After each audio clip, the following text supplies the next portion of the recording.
तस्य च केवलम तस्मै ज्येष्ठाय ब्रह्मणे नमः।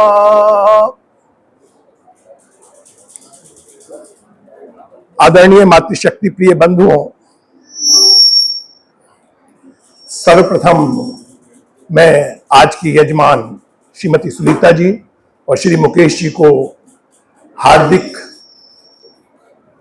प्रभु परमपिता परमात्मा से प्रार्थना करते हुए कि उनका आगामी जीवन बहुत ही सुंदर, स्वस्थ और वेद धर्म के प्रचार के में बीते, इस कामना के साथ मैं उनको हार्दिक शुभकामनाएं व्यक्त करना चाहूंगा कि उन्होंने जो वेद धर्म के मार्ग को अपने जीवन में अपनाया है, उस वैदिक धर्म का अनुपालन करते हुए वे अपने जीवन को और श्रेष्ठ और उन्नत बनाते जाएं।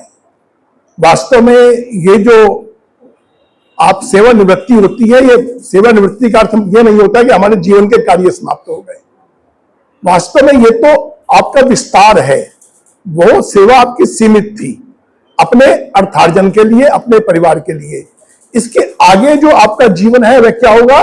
वह आत्म कल्याण और समाज कल्याण, इन दोनों को भी समर्पित होगा। तो निश्चित रूप से अब तो आपका कार्य क्षेत्र और विस्तृत होने वाला है। तो निश्चित रूप से मैं इसके लिए आपको हार्दिक शुभकामनाएं देना चाहता हूं। और आज के विषय पे आते हैं। विषय है यह धन किसका है। सामान्य से जब किसी से पूछेंगे कि किसका धन है ये, तो उत्तर आएगा कि जो धन मैंने अपने पुरुषार्थ से अर्जित किया है, जो धन मैंने अपने बाहुबल से अर्जित किया है, जो धन मैंने अपनी बुद्धि से अर्जित किया है, वह धन तो मेरा है। मैंने ये धन धर्म पूर्वक अर्जित किया है, कोई पाप नहीं किया, तो धन मेरा है। निश्चित रूप से हम भौतिक रूप से, सामान्य रूप से ये कहते हैं, और है भी ये वास्तव में, कि उपयोग के लिए, इस संसार में संचालन के लिए, अपने जीवन यापन के लिए हमें धन की आवश्यकता होती है। बिना धन के हमारा गुजारा नहीं हो सकता।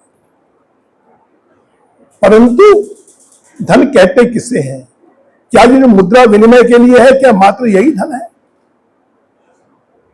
जितने भी भौतिक साधन हैं जिनके द्वारा हमारी शरीर और इंद्रियों को सुख मिलता है, जितनी भी वह व्यवस्थाएं हैं जिसके द्वारा हम अपने जीवन में अनुकूलता अनुभव करते हैं, और जितने भी वह, चाहे जल है, चाहे अन्न है, जो भी है, वह सब क्या है? वह धन है। आप सुनते हैं ना, गोधन, गजधन, बाजधन और रतन धन खान, जितने भी हैं ये सब क्या है? ये सब धन ही है। परंतु विचार करें, ये तो सही है कि मैंने अपने पुरुषार्थ से कमाया, बाहुबल से कमाया, मैंने अपने साधनों से कमाया, मैंने अपने बुद्धि से कमाया, परंतु इसके बाद एक प्रश्न चिन्ह आता है कि ये जो बुद्धि बल है, ये आपको किसने दिया? आप रोज प्रार्थना करते हैं ना, या मेधाम देवगणाम पितृश्चोपासते। किससे प्रार्थना करते हैं? परमात्मा से प्रार्थना करते हैं कि परमात्मा हमें बुद्धि प्रदान कर। ये शरीर के लिए आपको एक सुंदर शरीर दिया, मानव का देह दिया, ये किसने दिया? ये भी तो परमात्मा के द्वारा ही प्राप्त हुआ। यदि ये साधन हमें प्राप्त ना होते तो क्या हम धन अर्जन कर सकते थे? विचारणीय ये है, धन तो हमने अर्जन किया, हम कह सकते हैं हमने पुरुषार्थ से अर्जन किया, परंतु पुरुषार्थ करने के साधन किसने प्राप्त प्रदान किए? जो पुरुषार्थ हम कर रहे हैं, यदि हमारे हाथ ही ना होते, यदि हमारे पैर ही ना होते, यदि परमात्मा में बुद्धि ना देता, तो क्या हम इस धन को अर्जन कर सकते थे? निश्चित रूप से नहीं कर सकते थे। यह परमात्मा की कृपा है कि परमात्मा की कृपा से हमें साधन प्राप्त हुए, और उन साधनों के द्वारा हम अर्थ को प्राप्त कर पा रहे हैं, अपने लिए भोग्य पदार्थों को प्राप्त कर पा रहे हैं। तो हम ये नहीं कह सकते कि ये सब पदार्थ जो है मेरे हैं। क्यों? यदि मेरे होते तो जैसे ही मैं देह त्याग करता, ये जितने भी पदार्थ हैं वे मेरे साथ जाने चाहिए थे। यदि मेरे हैं तो मेरा देहांत हुआ, शरीर समाप्त हुआ, तो ये आत्मा जो है, आत्मा के साथ ये समस्त पदार्थ जाने चाहिए थे, परंतु क्या जा पाते हैं? या जब हमने जन्म लिया तो क्या ये हम सब पदार्थ लेके आए थे? क्या उससे पूर्व इस संसार में पदार्थ नहीं थे? मेरे जन्म से पूर्व भी ये पदार्थ यहां पे थे, और मेरे जाने के पश्चात भी ये पदार्थ यहां पे ही रहेंगे। इसलिए मैं ये दावा नहीं कर सकता कि ये पदार्थ मेरे हैं। हाँ, मेरे उपयोग के लिए है, इसमें कोई संशय नहीं।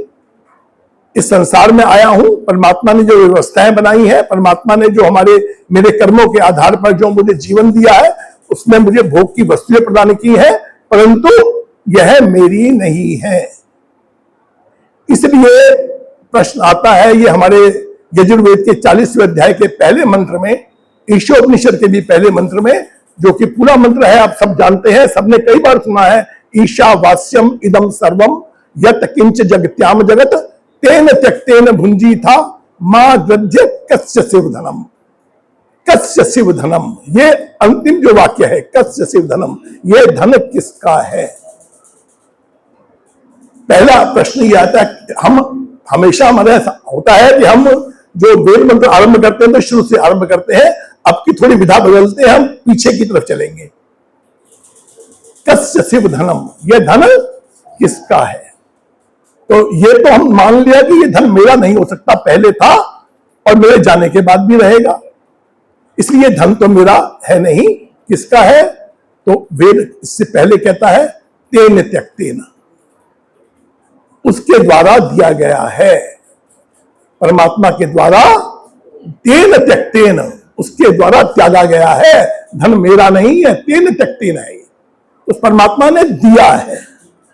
भुंजी था, किस लिए, भोग करने के लिए, मेरे कर्मानुसार, मेरे पूर्व जन्म के कर्म, मेरे कर्माशय के अनुसार कितना मुझे मिलना है, हर की अपनी अपनी कर्माशय है सबका, और सबके भोग अलग अलग हैं, किसी को कम मिला हुआ है, किसी को ज्यादा मिला हुआ है, मिला सबको हुआ है अपने अपने कर्म, पूर्व कर्मों के अनुसार, और वर्तमान में इस समय किए जाने वाले पुरुषार्थ के आधार पर। दोनों चीजें हैं, पूर्व जन्म के मेरे कर्म भी हैं और वर्तमान का पुरुषार्थ भी है, मेरा प्रारब्ध भी है और मेरा पुरुषार्थ भी है। इन दोनों के आधार पर परमात्मा ने मुझे भोग के साधन प्रदान किए हैं।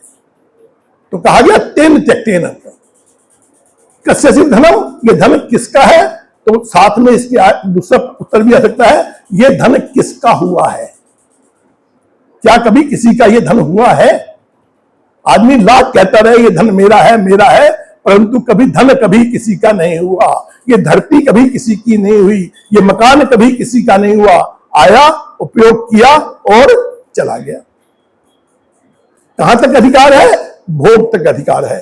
भोग भी उस परमात्मा की व्यवस्था में, उस परमात्मा ने जो पूर्व जन्म में के कर्म जो हमारे आधार पर, और वर्तमान में हमारा पुरुषार्थ, दो चीजें हैं। हम खाली ये नहीं कह सकते कि मात्र पुरुषार्थ के आधार पर प्राप्त हुआ है, हम ये नहीं कह सकते कि मात्र पूर्व जन्मों के आधार पर प्राप्त हुआ है। दोनों का संयोग है, उसके आधार पर जो हमें प्राप्त हुआ है वह किस लिए प्राप्त हुआ है, भोग करने के लिए। भुंजी था, तो इसलिए परमात्मा जो आदेश देते हैं, क्या आदेश देते हैं, ये धन किसी का नहीं है। क्या करना है, इस धन का उपयोग करना है, और उपयोग की विधि भी बताई गई है। मां गद्य, क्या, लोभ मत करो, किसी के धन का लालच मत करो, कभी भी लोभ मत करो, क्योंकि लोभ के बारे में कहता है लोभ पाप का बाप है। लोभ जो है, सारे पाप जो मनुष्य करता है किस कारण करता है, लोभ के कारण करता है। यदि मन में लोभ की भावना उत्पन्न ना हो तो मनुष्य पाप से बच जाए, परंतु हमारी वृत्तियां ऐसी हो जाती हैं, हमारे अंदर पाशु वृत्तियां आ जाती हैं दूसरे का धन का हरण करने की, अपने भोग को बढ़ाने की, अपनी इच्छाओं की पूर्ति करने की। हमारे मन में इच्छाएं सीमित नहीं होती, हम अपनी इच्छाओं को बढ़ाते रहते हैं। इच्छाएं अनंत हैं, जितनी मर्जी बढ़ा ले कोई सीमा नहीं है, परंतु यदि हम अपनी इच्छाओं को असीमित करते हैं तो उन इच्छाओं की पूर्ति के लिए हम कहीं ना कहीं अधर्म करते हैं। अगर मेरी इच्छाएं सीमित रहेंगी, खाली इतनी इच्छा रहे कि जो परमात्मा ने, ये परमात्मा में पूर्ण आस्था रखते हुए जब ये मान लूं कि मुझे अपने पुरुषार्थ द्वारा ये अर्जन करना है और जो परमात्मा ने व्यवस्था है उसमें मुझे मिल जाएगा, तो मैं और उसी के अंदर मुझे अपने उन साधनों में जो परमात्मा से भोग प्राप्त होते हैं उसी के अंदर ही अपना जीवन यापन करना है। जब मेरी भावना ये बन जाएगी तब मां गद्य नहीं रहेगा, तब मैं लालच नहीं करूंगा, लोभ नहीं करूंगा, और जब मैं लोभ नहीं करूंगा तो परमात्मा की व्यवस्था के अनुरूप चलूंगा, परमात्मा के नियमों के अनुरूप चलूंगा। और जब परमात्मा के नियमों के अनुरूप चलूंगा तो क्या आएगा, जीवन में सुख आएगा। ये निश्चित बात है। जब जब हम परमात्मा की व्यवस्था को भंग करते हैं, जब परमात्मा की नियम व्यवस्था को भंग करके संसार में चलते हैं तो हम दुख प्राप्त करते हैं, और जब परमात्मा की व्यवस्था के अनुरूप चलते हैं तो जीवन में सुख प्राप्त करते हैं। सुख प्राप्त, परमात्मा की व्यवस्था क्या है? वेद की व्यवस्था, जो वेद कहता है उसके अनुसार चलते हैं तो पर जीवन में सुख है, उसके विपरीत चलते हैं जीवन में दुख है। तो जो वेद, ये जो हमारा पहला वेद मंत्र है ना, ये हमारे पूरे वैदिक दर्शन का पूरी सार है। इसमें पूरे वैदिक दर्शन का आपको सार मिल जाएगा कि जीवन यापन किस प्रकार करना चाहिए। तो क्या कह दिया परमात्मा ने कि मां गद्य किसी के धन का लालच मत कर, तेन त्यक्तेन भुंजी था, त्याग पूर्वक जीवन में उपभोग कर, और उस परमात्मा के द्वारा ही ये सब भोग हमें प्राप्त हुए हैं। यह धन किसी का नहीं हुआ, यह धन आज मेरा है, कल आपका है, मेरे बाद अगली संतति का होगा, उसके बाद अगली संतति का होगा, और ये भी मैं नहीं कह सकता कि मेरी अगली संतति के पास ये धन रहेगा या नहीं रहेगा, क्योंकि उसके कर्म, उसका पुरुषार्थ उसके साथ है, मेरा कर्म और पुरुषार्थ मेरे साथ है। अगली पीढ़ी आएगी, वो अपना पुरुषार्थ करेगी, उसका अपना कर्माशय होगा, उसका अपना कर्म भोग होगा, उस कर्म भोग के ऊपर के अनुसार ही उसे प्राप्ति होनी है। तो हमें क्या करना है, ये सोच के नहीं चलना कि जो मैं अर्जन करके जा रहा हूं मेरी अगली पीढ़ी के भी काम आ सकता है, उसके उपयोग में आ सकता है। क्यों? कि हर व्यक्ति का, बालक जो भी पैदा होता है वो अपना भाग्य, अपना कर्माशय साथ लेकर आता है। हम भी अगर बहुत धनवान माता पिता मिले हैं तो भी उसके कर्माशय के कारण ही मिले हैं। अनेकानेक बच्चे पैदा होते हैं रोज, कोई किसी गरीब के घर, कोई किसी अमीर के घर, कोई बहुत ही किसी राजा के उत्पन्न हो रहा है, कोई किसी मजदूर के उत्पन्न हो रहा है। सब अपने अपने कर्माशय लेके आ रहे हैं, उस कर्माशय के आधार पर ही उन्हें वह भोग प्राप्त हो रहे हैं, और आगे भी जो भोग हमें मिलने हैं वह सब हमारे पुरुषार्थ और हमारे कर्मानुसार ही प्राप्त होने हैं। इसलिए कभी भी किसी के धन का लालच मत करो, यह धन किसी का नहीं हुआ, सदैव जो है इसको कभी किसी बिना किसी लालच के उस परमात्मा द्वारा प्रदत्त धन को मानकर हम अपने जीवन का यापन करें। अब क्यों करें? तो इससे पहला जो आता है मंत्र का भाग, वह बताता है कि ईशावास्यम इदम सर्वम यत किंच जगत्याम जगत। पाप हमें नहीं करना। पाप क्यों नहीं करना? क्योंकि ईशावास्यम इदम सर्वम। पर ईश कौन है? ईश है जो, ईश का अर्थ होता है जो ऐश्वर्य प्रदान करने वाला है।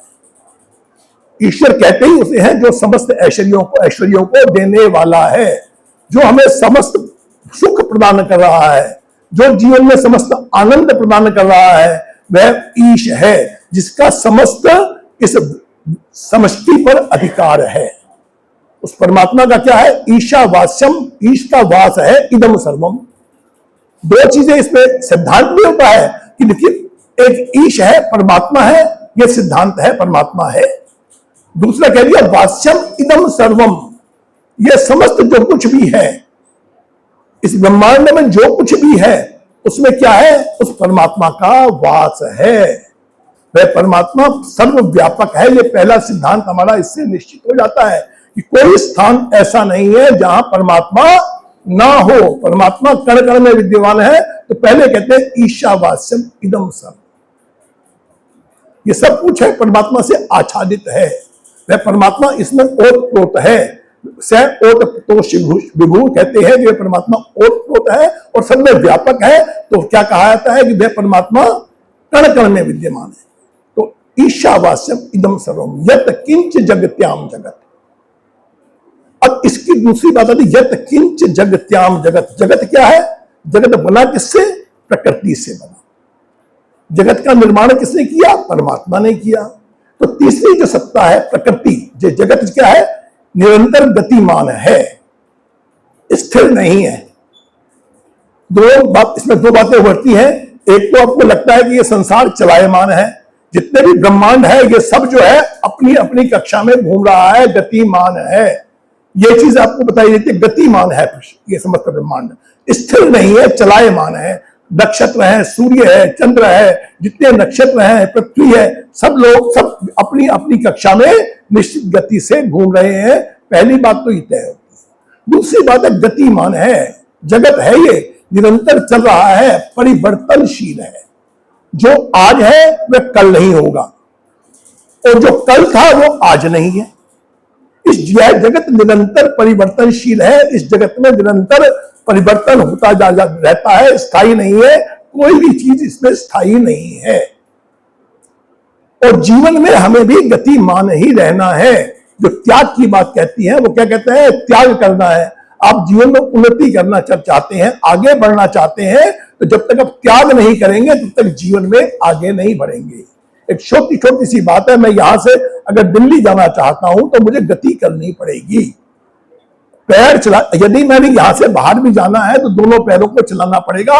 अगर मैं स्थायी रखूंगा, एक पैर को स्थायी रखूं, तो मैं गति नहीं कर पाऊंगा। यदि मैं चाहूं कि मैं छोड़ूंगा नहीं तो प्राप्त नहीं कर पाऊंगा। यदि मैं एक स्थान पे खड़ा हो जाऊंगा, यदि मैं एक पैर नहीं उठाऊंगा और आगे नहीं रखूंगा, तो गति नहीं बन पाएगी मेरी, मैं स्थिर हो जाऊंगा। और यदि जीवन में उन्नति करनी है, जीवन में आगे बढ़ना है, तो क्या करना है? त्याग करना सीखो, छोड़ना सीखो। जब तक आप छोड़ना नहीं सीखोगे तब तक जीवन में सुख प्राप्त नहीं कर सकते। जीवन में आनंद प्राप्त करना चाहते हो तो चिपको मत। किसी भी चीज से चिपटना, किसी भी चीज के साथ जुड़ जाना, इतनी आसक्ति पैदा कर लेना कि उसको छोड़ने का मन ना करे, ये क्या है? ये दुख का कारण है। जीवन के सारे दुख हमारे जो है किस कारण है? आसक्ति के कारण है। जितना जितना मोह है, जितनी जितनी निकटता है, उतना उतना जीवन में दुख है। इसलिए कहा गया ना कि छोड़ना है। जब तक आप गतिशील नहीं बनेंगे, त्याग करना नहीं सीखेंगे, जीवन में आगे नहीं बढ़ पाएंगे। जीवन में सुख चाहिए तो क्या करना है? जगत्याम जगत, ये जगत जो है निरंतर गतिशील है, स्थिर नहीं है, कुछ भी स्थिर नहीं है। तो इस स्थिरता को हम ये मान ले, इस जगत में जब रहते हैं तो इस जगत में रहते हुए अपने आप को त्याग पूर्वक जीवन में आगे बढ़ना है। वो अपने जीवन में स्थायित्व नहीं लाना, जीवन में आगे बढ़ने की गति लानी है। आज हमने कुछ पढ़ा है तो आगे हम आगे पढ़ें, कुछ और पढ़ें, कुछ और पढ़ें। आगे बढ़ने की मन में हमेशा लालसा होनी चाहिए, इच्छा होनी चाहिए। जीवन में उन्नति करने की इच्छा होनी चाहिए, चाहे भौतिक हो, चाहे आध्यात्मिक हो, किसी प्रकार की हो। हर तरह से अपने आप को गतिशील रखना, ये धर्म है हमारा। तो कहा गया ना, ईशावास्यम इदम सर्वम, ये हमने जान लिया कि समस्त जगत में परमात्मा है। क्यों? अब हम जो आर्य समाज जो मूर्ति पूजा का विरोध करता है या क्यों करता है कि हम उस चीज को हमने, आप ये मान लीजिए, उस स्थिति में क्या मान लिया हमने कि परमात्मा यहां पे तो मंदिर में तो परमात्मा है, परंतु मंदिर के बाहर परमात्मा नहीं। वहां तो भगवान बैठा है, वहां तो मुझे पाप नहीं करना, परंतु बाहर आके मुझे अधिकार मिल जाता है कि मैं पाप कर लूं। और आज की स्थिति तो आप देख ही रहे हो कि आदमी जो बैठा हुआ है, जो मंदिर के अंदर है, वो जानता है, क्योंकि सत्य किसी से छुपा हुआ नहीं है। वो ये जानता है कि ये जड़ मूर्ति मेरा कुछ नहीं बिगाड़ेगी, चाहे राम की हो, चाहे कृष्ण की हो, चाहे किसी की मूर्ति हो, ये मूर्ति मेरा कुछ बिगाड़ने वाली नहीं है, इससे कुछ मेरा बिगड़ने वाला नहीं है। उसने ये मान लिया, चाहे ऊपर से कितना ही आडंबर करता रहे, अंको जानता, ये सत्य अवश्य जानता है कि ये जो मूर्ति है, मूर्ति मेरा कुछ नहीं बिगाड़ेगी। तो वहां मंदिर के अंदर भी वो पाप करने से नहीं डरता। और जिस दिन आप ये मान लोगे कि कण कण में भगवान है, हर पल वो देख रहा है, जिस दिन आप सच्चे मन से मान लोगे, उस समय आप कहीं भी पाप नहीं करने के, चाहे किसी भी स्थिति में होंगे, चाहे कहीं भी होंगे। जब ये मन में विश्वास हो जाएगा कि परमात्मा मुझे देख रहा है, तब आप पाप नहीं करने के, पाप मुक्त होने का साधन यही है कि ईश्वर को सर्वव्यापक मानो। जिस दिन आप परमात्मा को एक देशीय मान लोगे, उस दिन आप पाप करने से नहीं डरोगे। एक बहुत हम शेर सुनते हैं कि जाहिद शराब पीने दे मस्जिद में बैठकर, या वो जगह बता जहां खुदा नहीं। तो उसने कहा, भाई मुझे शराब पीने दे। मुझे बुल्ला जी ने कहा कि ये मस्जिद में शराब पी रहा है तो कितना बड़ा पाप कर रहा है। वो कहते हैं, या ये जगह बता जहां खुदा नहीं, कोई ऐसी जगह बता दे जहां खुदा नहीं। तो उसने उत्तर दिया, ए रिंद पी शराब तू, कहीं भी बैठकर, जो दिल में खुदा नहीं तो कहीं भी खुदा नहीं। यदि आपके दिल के हृदय में भगवान का डर नहीं है, हृदय में भगवान नहीं है, तो कहीं भी भगवान नहीं। फिर आपका जो है, आपको पाप करने की खुली छूट है, जो आप मर्जी पाप करो, क्योंकि आप ईश्वर को मानते ही नहीं। जब ईश्वर की सत्ता को स्वीकार नहीं करते, तो आप जीवन में दुख पाओगे। क्यों? कि पाप करोगे, पाप करने में ही दुख है। दुख जो है होना क्या है? पाप का फल ही दुख है। पाप का फल सुख नहीं हो सकता, पुण्य का फल ही सुख हो सकता है। जब पाप पुण्य की परिभाषा होती है तो आपको विचार करना चाहिए पाप क्या है। तो कहते हैं आत्मानी प्रतिकूलानी परेशान समाचरेत। ये सिद्धांत है, महर्षि वेद व्यास ने कहा है, आत्मा के प्रतिकूल जो करते हो, जो आपके आत्मा के अनुकूल नहीं है, या तो वह दूसरे से व्यवहार मत करो। जो व्यवहार आप अपेक्षा नहीं करते अपने लिए दूसरे से, उस व्यवहार को आप कभी दूसरे से मत करो। ये पाप और पुण्य की परिभाषा है। यदि जो आप स्वयं अपने लिए नहीं चाहते, आप चाहते हैं कि मेरे से कोई झूठ ना बोले, आप चाहते हैं मेरे से कोई बेईमानी ना करे, आप चाहते हैं मुझे कोई धोखा ना दे, तो क्या है, आप भी वही काम दूसरे के साथ मत करो। यह धर्म की परिभाषा है। धन कमाने को कभी वेद ने मना नहीं किया। वेद कहता है अभ्युदय भी और निश्रेयस भी, ये धर्म, ये दोनों को साथ लेके चलना ही धर्म है। ये तो अभ्युदय निश्रेयस सिद्धि सधर्म। धर्म की जब परिभाषा की जाती है तो कहा जाता है जहां अभ्युदय भी हो, हमारा भौतिक उत्थान भी हो, और इसके साथ हमारी आत्मिक उन्नति भी हो, यही धर्म है। धर्म की परिभाषा को जानना है तो हमें जानना पड़ेगा कि खाली बात धर्म एकांगी नहीं है। धर्म कहता है भौतिक रूप से भी उन्नति करें, लेकिन साथ में कुछ ना कुछ उसने चीजें जोड़ दी हैं, जो बताया गया कि कस्य शिव धनम मां गद्य, किसी के धन का लालच मत कर, क्योंकि पाप करेगा, लोभ करेगा, पाप करेगा, और पाप का फल दुख होने वाला है। दुख से बचना है, सुख प्राप्त करना है, तो वही व्यवहार दूसरों के साथ करो जो आप अपने लिए अपेक्षा करते हो दूसरों से। तो इसलिए जो वेद हमारा कहता है कि ईर्ष्यावाद से परमात्मा को सिद्धांत निश्चित कर दिया, परमात्मा को सर्वव्यापक मान लो, वह परमात्मा कण कण में विद्यमान है। इस सिद्धांत को आप मन से स्वीकार कर लीजिए। ईशावास्यम इदम सर्वम यत् किंच जगत्याम जगत। इस संसार में चलायमान जगत है, ये जगत स्थिर नहीं है, जगत निरंतर चल रहा है। और दूसरी बात यह है कि इस जगत की सत्ता है। बहुत सारे हमारे लोग कहते हैं कि जगत स्वप्नवत है, जगत झूठा है। जगत सच्चा नहीं है, सच्चा ही है, परिवर्तनशील तो है, बदलने वाला तो है, परंतु जगत कैसा है? सत्य है, क्योंकि इसके जितने भी व्यवहार हैं सब सत्य हैं। यदि हम जगत को ही असत्य मान लेंगे तो अपने हमारे सारे व्यवहार असत्य हो जाएंगे। जो परमात्मा की उपासना की बात हम कर रहे हैं, जो यज्ञ कर रहे हैं, जो शुभ कर्म कर रहे हैं, वह कर्म भी हमारे व्यर्थ हो जाएंगे यदि हम इसको असत्य मान लेंगे संसार को। क्योंकि असत्य संसार में सब काम असत्य ही होगा। हम भी असत्य है, ना मेरी कोई सत्ता है, ना आपकी कोई सत्ता है, ना शुभ कर्मों की कोई सत्ता है। तो उपयोग क्या रहेगा शुभ कर्म करने का?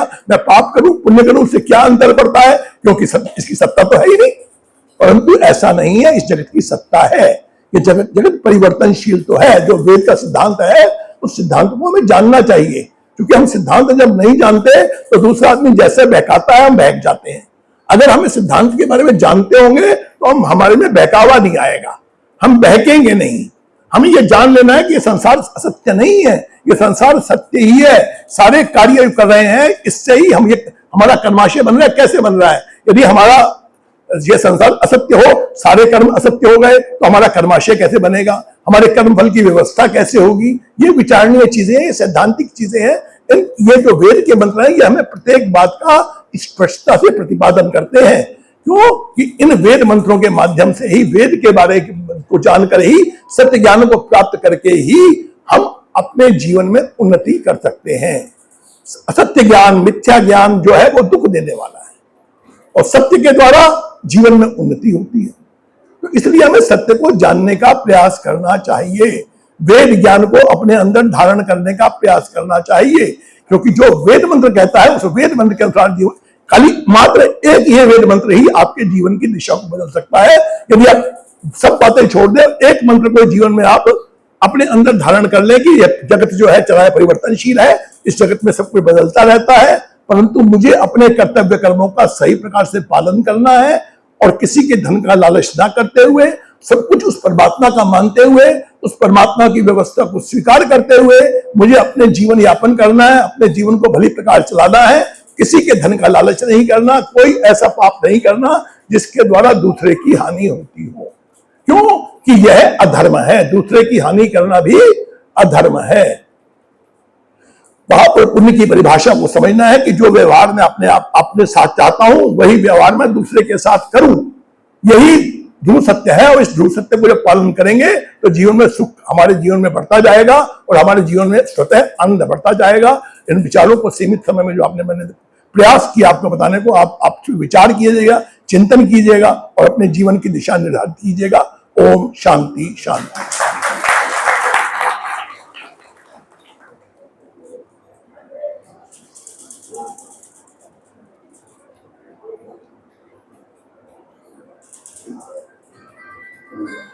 बहुत बहुत धन्यवाद।